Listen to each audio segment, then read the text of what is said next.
Hi, and welcome to the latest episode of the Stav-Tech Turbo Shed. I'm hoping by now you have seen the previous episodes, but if not, check back on the previous videos and of course subscribe so you see all the future ones. But just in case, I better show you why this is called the Turbo Shed.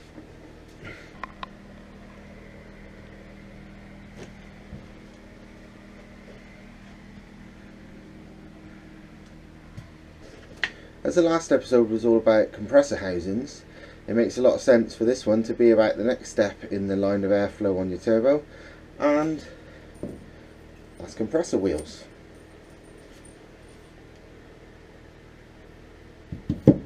As with previous episodes, I'm not going to bore you with the simple stuff or irrelevant science that doesn't make any difference and people just like to talk about just so they sound clever when usually they don't know what they're on about themselves. So what I'm going to talk about is the things with compressor wheels that actually make a difference when tuning your car. Just a general overview of what counts when it comes to compressor wheels. Right, this is a compressor wheel, front and back. And I'm sure you've all seen one before, and it's basically what sucks in the outside air into your turbo and creates all the lovely boost pressure that makes your car fast. While compressor wheel shape, size and design varies a lot from turbo to turbo, what they're actually made of, aside from a few crazy ones made of carbon by places like that Extreme Tuners in Greece, and the odd magnesium and even plastic compressor wheel, there's really two options of most of the ones you will ever come across, and that is a cast aluminium wheel or a billet aluminium wheel.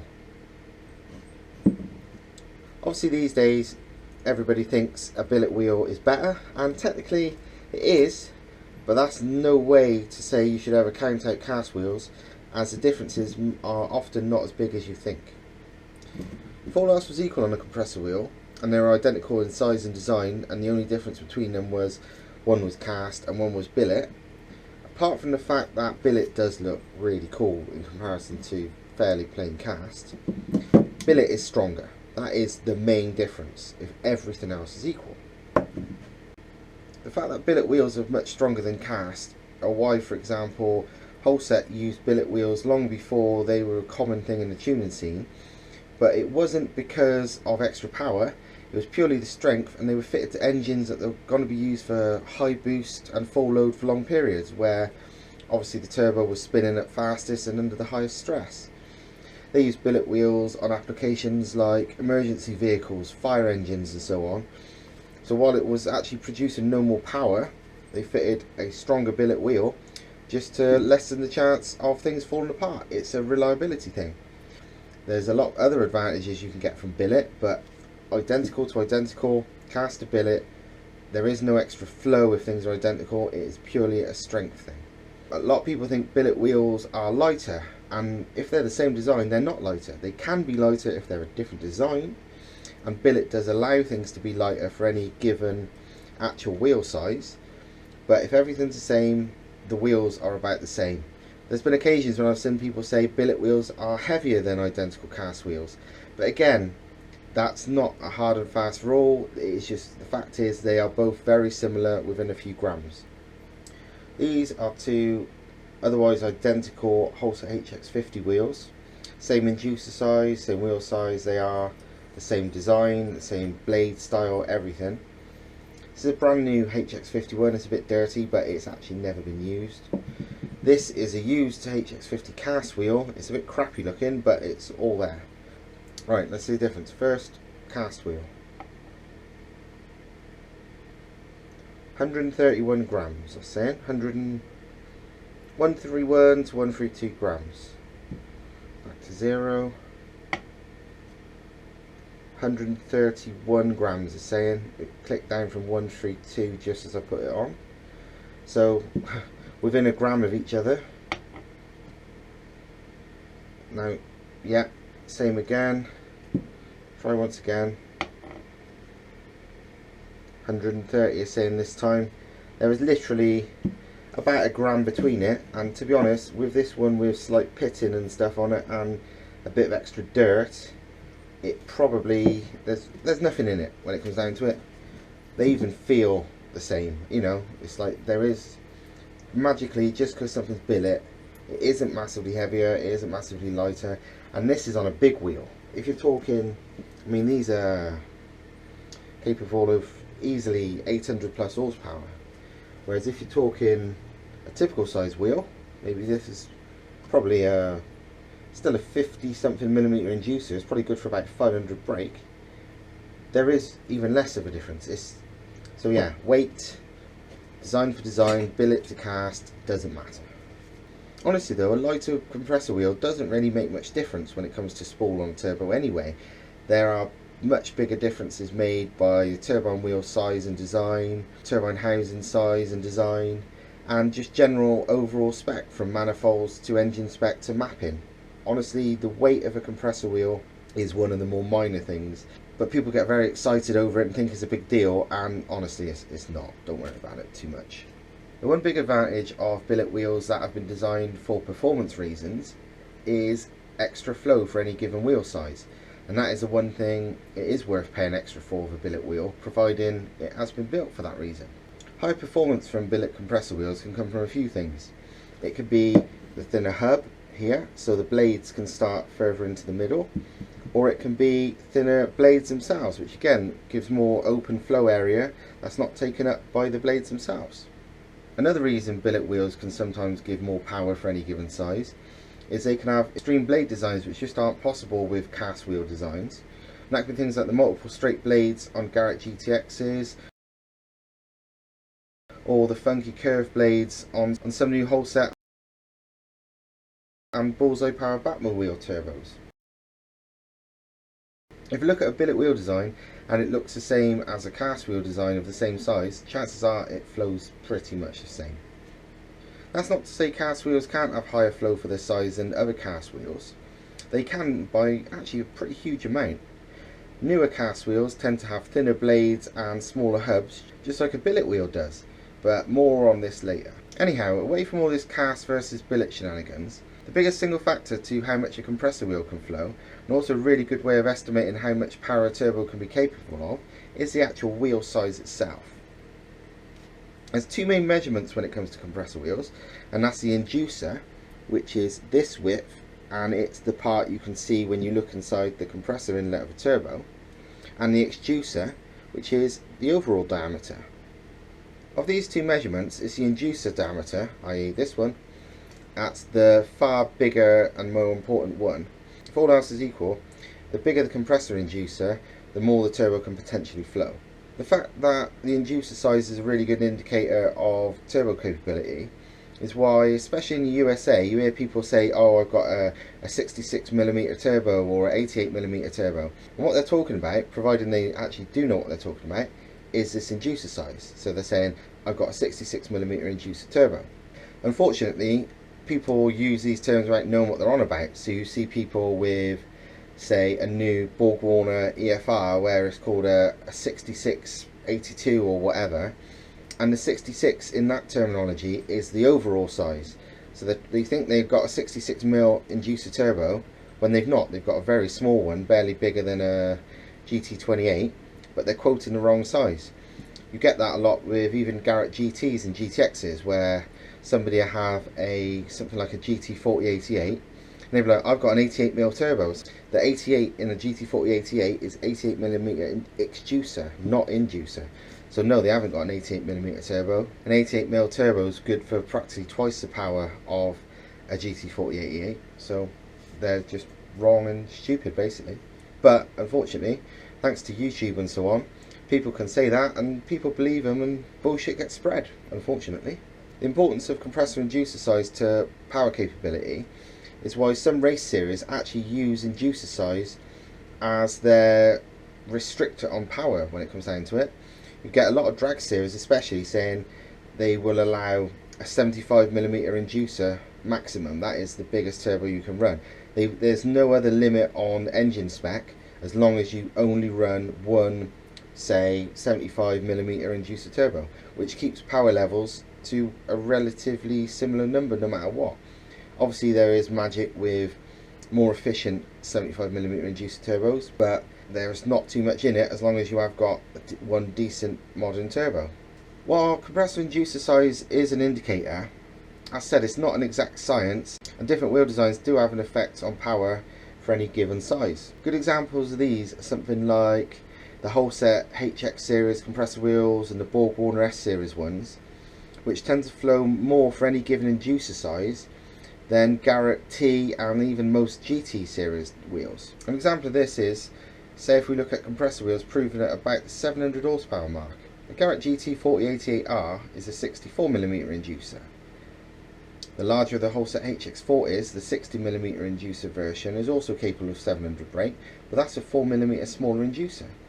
And again, the Borg-Warner S360, another turbo considered at 700 brake capability, 60mm inducer, once again 4mm smaller.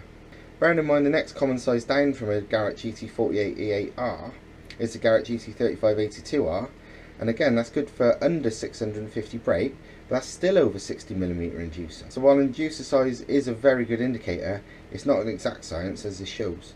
The situation is the same with different generations of a turbo, even from the same manufacturer. A good example of this is a Garrett T2560 trim compressor wheel and a Garrett GT2556R compressor wheel. They have exactly the same inducer and exducer dimensions, 42mm inducer, 56mm exducer, but the newer GT wheel is good for about 20 brake more, and that's thanks to the slightly thinner hub and small blade design difference. They look relatively identical, but they are not. GT has got a 1mm smaller hub diameter, but that's enough for 20 horsepower on a turbo good for about 300 brake. Some turbos, older versus newer KKK turbos, are a great example of this, where blade design has changed so drastically over the years that although it might be called the same turbo, the older ones to newer ones, even of the same size, can flow massively different amounts. This is a modern K27 compressor wheel, and it's good with a 50mm inducer to similar levels to a Wholeset or Borg-Warner one can. But the older ones, although they had the same size, had extra blades and much thicker blades and a very, very thick hub. We're talking K27s from the 80s especially. And they make over 100 horsepower less for any given size, to be honest, and so that is a significant difference. But like I said, you don't come across old turbos that very often anymore, and if they've got a typical wheel size and design like this, like most modern turbos are from about, well, in reality the mid to late 90s on, then it's much of a muchness for any given wheel size. At the other end of the scale, the latest breed of Billet compressor wheels, such as the Garrett GTX ones, jump up the flow for any given inducer size once again. For example, a GTX 2860 wheel is good for 400 horsepower, which is 40 horsepower more than the identical size GT series wheel. But again, if you look at them, they're a completely different design, so it's quite obvious, not just the fact it's Billet. While inducer size is the most important number, exducer, as in the overall size, plays a large part too. Generally, for any given inducer size, a larger exducer means the turbos tends to be more efficient at high boost, and on some applications, where you're having to push the turbo very hard, that equals more power. Many Borg-Warner and Schwitzer based turbos especially have what they call extended tip compressor wheels, which is just the angle and the height of the tip at the exducer.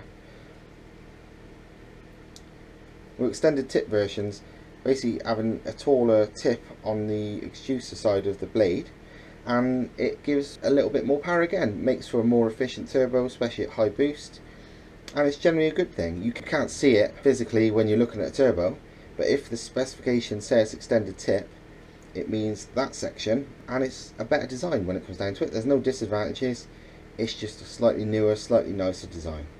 Actually, before I go on, I've been saying all these numbers as bhp, but compressors aren't actually rated like that. Most are rated in pounds per minute, but that's an easy translation to bhp, at least in petrol cars, as in a typical engine, 10 pounds per minute is about 100 horsepower. So a compressor that says it's good for 75 pounds per minute, for example, is going to max out at around about 750 horsepower. Simple. One thing I'm not going to go into in this video is compressor maps. I think they're a bit overrated because the majority of turbos, even some of the best ones on the planet, don't actually have them available to view anyhow. So relying on your turbo having a compressor map and massively limits what turbo you can use. Almost no aftermarket turbo manufacturer openly shows their compressor maps, so you'd be limited to Garrett and some Borg-Warner turbos and some Holset turbos. Whereas people like Precision and many others make amazing turbos that are proven on, well, some of the fastest cars in the world, but can you find a map? No. And to be honest, you don't really need to. You can use inducer sizes, exducer sizes and so on to get a very, very good idea of how good they're going to be. Even if you have got a compressor map, it's not an exact science anyhow, because while you might know all the details of what the compressor's doing, there is all the other aspects of a turbo which affects how well it performs or doesn't. So just because you think you've got the best compressor means the turbo itself could be massively ill equipped for the engine and the task in hand. So you do see people really confident, oh, my compressor's perfect, I've seen the compressor map, not realising the rest of the turbo is completely crap for the application and their engine doesn't perform as well as it should. Regardless of maps though, no matter what your turbo is rated to, say it's rated at 700 brake, doesn't mean you're getting 700 brake from it, not unless your engine is exactly suited to the application. A good example of this is I've seen identical 400 brake turbos, both on 1.6 litre engines, but both very different kinds of 1.6 litre engines. One had a head that flowed great and one really didn't. Apart from that, they were both good cars with no restrictions, just a very different amount of flow through the head. The turbo on the one that flowed well made 360 brake at just 15 psi boost, so with a bit more boost probably could have hit that 400 brake maximum the turbo was rated for. On the other hand, the engine that had a badly flowing head, not because it was a bad spec, it was just an older and inefficient designed engine, made 270 brake on the same turbo despite running 35 psi boost. That's 70 horsepower less on exactly the same turbo and exactly the same engine size despite 20 psi more boost. So yeah, it is not just about the turbo, there is a whole lot more things to it. On that note, if you want to run a certain power level but for some reason don't want to run big boost, then don't just buy a turbo rated at the power you want, because you won't make that number. You need to run something bigger. I see this a lot when somebody wants 500 brake, so they buy a 500 brake rated turbo, but they want 500 brake at like 1.3 bar, so most 500 brake turbos will probably make 100 horsepower less at least at that level. A general rule of thumb would be the smaller the turbo you're running, the less boost you have to run to max it out. With turbos rated at about 300 brake, you can usually max it out on a typical 2 litre by about 15 psi. But on a 600 brake turbo on the same engine, you'd often need around about 30 psi, sometimes more. It gets even more complicated with bigger engines and rotaries, as unlike smaller motors, it's usually the turbine side that chokes out the turbo first, not the compressor itself. So just because you think you've got a turbo rated at 700 brake, that's often the compressor which is what's rating it at that power, and you may well find on your big engine or on your rotary, the turbine side chokes out way sooner, so it's not going to happen. As I always say, an engine's only as good as its biggest restriction, but that's for another episode. And that, my friends, is pretty much that for compressor wheels on this episode of Stav-Tech. Hopefully this has taught you something, and hopefully I've remembered all the important aspects, as to be honest, I pretty much freestyle this, so I may well have forgotten something. But if I have, and if you've got any other questions, please leave them in the comments, as well as of course liking and subscribing, because I'll be doing plenty more soon in the turbo shed, and plenty more Stav-Tech tests and just general stuff as the weather gets better and as time goes on. That's about it for now, but there'll be plenty more videos coming soon, so cheers and see you later.